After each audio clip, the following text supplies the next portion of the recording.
સ્કૂલોમાં ઈમેલ દ્વારા બોમ્બની ધમકીના મામલે સાયબર ક્રાઇમ દ્વારા તપાસ તેજ કરવામાં આવી છે। આ ધમકી ભર્યા ઈમેલ હોક્સ બોમ્બ થ્રેટ છે।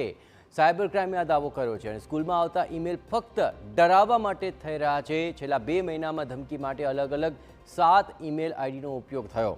ધમકી ભર્યા ઈમેલની પેટર્ન બદલાય છે અને જે દિશામાં સાયબર ક્રાઇમની તપાસ ચાલી રહી છે।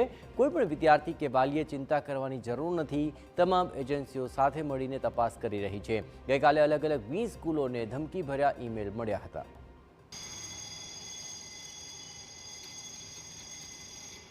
અત્યાર સુધીની ઇન્વેસ્ટિગેશન કરેલી છે, એના ઉપરથી આ બધા બોમ્બ થ્રેટના મેલ છે, હોક્સ બોમ્બ થ્રેટ મેલ છે, જે લોકોમાં પેનિક ફેલાવવા માટે અને સામાજિક અરાજકતા ફેલાવવા માટેના પ્રયત્નોથી કરવામાં આવેલા હોય એવું લાગી રહ્યું છે। એટલે કોઈ બી વાલીઓને કાં તો સ્ટુડન્ટને આનાથી ડરવાની જરૂર નથી। જે બી આપની એક્ઝામની અત્યારે હોય એમની તૈયારી કરી અને એમાં ધ્યાન આપવાની જરૂર છે। બાકી જે ગઈકાલે બી જે બોમ્બ થ્રેટના મેલ આવેલા છે એ ઉપર સાયબર ક્રાઇમે તાત્કાલિક ગુનો દાખલ કરી અને એમાં બી અમે તપાસ કરી રહ્યા છીએ।